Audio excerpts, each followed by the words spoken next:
Thanks for joining us. I'm Chris Tanaka with a WBZ News update. More flights from Florida will be arriving in Boston today as families evacuate to get away from Hurricane Milton. There are at least 50 canceled flights out of Logan this morning, most of them heading to airports in the path of the storm. Of course, several Florida airports have already suspended operations. If you had plans to fly to Florida, most airlines are offering flight waivers to change dates to later in the week.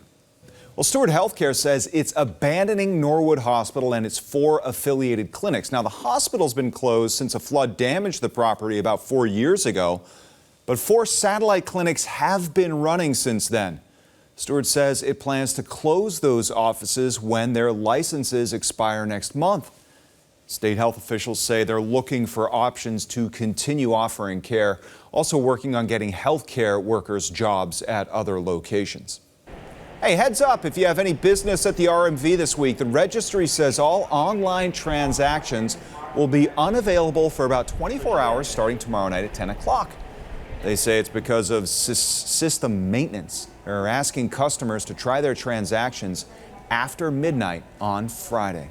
All right, time now for a check of your next weather forecast. Here's meteorologist Jason Michael. Starting off a little bit rumbly out towards the Cape and the Islands earlier this morning after some reports of hail being reported down in the Dennis area overnight last night. We're moving back into the stable territory as far as our weather conditions are concerned. Some 30s and 40s to start, but don't you worry. More sunshine begins to move back in, and we'll have 60s arriving for us later on this afternoon. There's the overnight rain that's now beginning to move on out of here. Drier areas moving back in. Will be around 63 to 64 degrees in the city of Boston. Some areas far south and also west of us will likely be in the mid to upper 60s, but still a cooler pocket of air is going to be arriving later on this afternoon with some of the 50s up to the north. Let's talk about Milton. As of 8 a.m. on our Wednesday morning, we have a downgraded system, still a very powerful Category 4 storm, down from 160 mile per hour max sustained winds earlier this morning to 155 as of right now.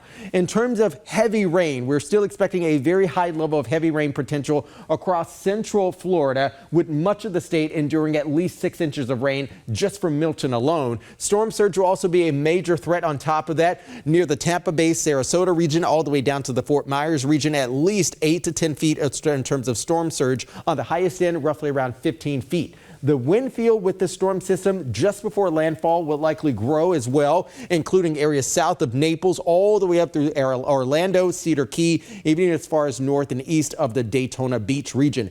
As the storm system exits the state of Florida sometime early Friday, this will likely still be at least a Category 1 storm as it moves out into the Atlantic Ocean. So we have a multifaceted, multi-tiered storm with high levels of impact likely to remain in place at least for weeks, if not months to come.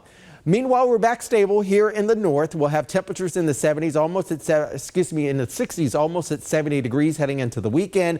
A little bit of a cooler air arriving for early next week, along with some pop-up rain chances. Chris? All right, Jason, this has been a WBZ News update. I'm Chris Tanaka. Have a great day.